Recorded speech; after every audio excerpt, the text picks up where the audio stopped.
Hello, my name is Elizabeth Long, and this is my submission for the Roots of World Issues history project titled China's History with Religion.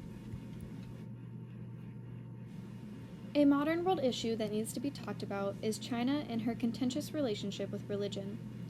China's crackdown on religion first picked up with the State Administration for Religious Affairs in the mid-20th century, stating that only 5 specific religions were allowed: Buddhism, Taoism, Islam, Protestantism, and Catholicism. Article 36 of the Chinese Constitution even states that no state organ, social organization, or individual shall coerce citizens to believe in or not believe in any religion, nor shall they discriminate against citizens who believe in or do not believe in any religion. However, the Chinese government is completely ignoring all of this and making them remove any religious symbols or writings, and then burning said items while making the followers vow complete loyalty to China's government. But why are they doing all of this? Why is the Chinese government so threatened by other religious groups? Throughout history, China has had a very strained relationship with religion, specifically Islam, Buddhism, Taoism, Catholicism, and Protestantism. The Chinese government seems to have dealt with these religions in different ways, but there are common factors. They've been trying to restrict these religions and religious groups a lot. However, it never seems to be restricting enough for them as they continue to make more and more restrictive rules. One of the most recent reports of China's restriction on religion would be the leaks of information discussing the implementation of re-education camps, with the majority of the inhabitants being Uyghur Muslims. China is known for being fairly aggressive to religion as a whole for hundreds of years, and it is coming back now with the crackdown of religion, with Uyghur Muslims being at the forefront of this violation of human rights. With a huge percentage of China's population being Uyghur Muslims, China has decided to send them to re-education camps, which is where they are brainwashing people to being fully committed to the Chinese Communist bloc. The implementation of re-education camps rose and began to have a constant increase in the number of Uyghurs detained in the re-education camps as of the period of 2015 to 2018. Even though this had been going on for many years, the rest of the world was completely oblivious to this until the leaks that happened in late 2018-2019.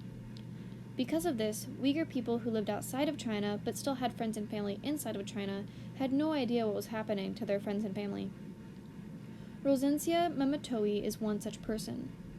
Memetowi has lived in Turkey since 2003 while the rest of her family remained in China. During this time, 2 of her sisters had been sent to a re-education camp, and because of their restricted communication within the country, she had no idea until the leaks of these documents. The Uyghur Muslims aren't the only religious group that China has been cracking down on. They've also been restricting the Buddhist and Taoism religions. Buddhism and Taoism are traditional Chinese religions which are practiced by hundreds of millions of people.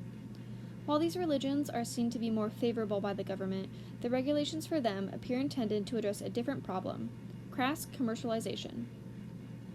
Something that the government has done to gain control of these religions is making temples charge entrance fees.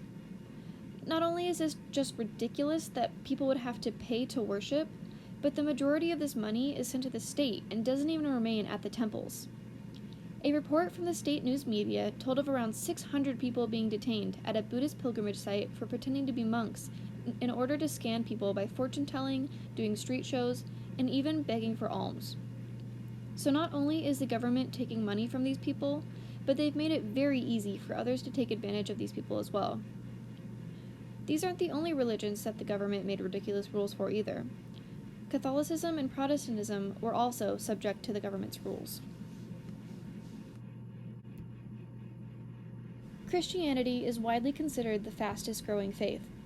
At least half of the Christians in China worship in unregistered churches, or as they're sometimes called, underground or house churches. The problem with this is that the new regulations, or restrictions, now state that all religious groups are required to register with the government. This wouldn't necessarily be a problem, but many Christians think that the churches registered by the government no longer hold the same freedom that they did before. They say that the sermons are vetted to avoid contentious political and social issues, and clergy are appointed by the party rather than the congregants, or in the case of the Catholic Church, the Vatican. Once again, the government is trying to control these religions and its people. Back to the original question. Why is the Chinese government doing all of this? Why is it so threatened by other religious groups? Well, the answer is simple. The Chinese government feels threatened by anything that they believe could turn the Chinese people against them. So, they put Uyghur Muslims in re education camps, made Buddhists and Taoists charge entrance fees for their temples, and put their own people into leadership positions in the Catholic and Protestant churches. The Chinese government will do anything to gain control and make sure that no religion, person, or group will ever turn its people against them.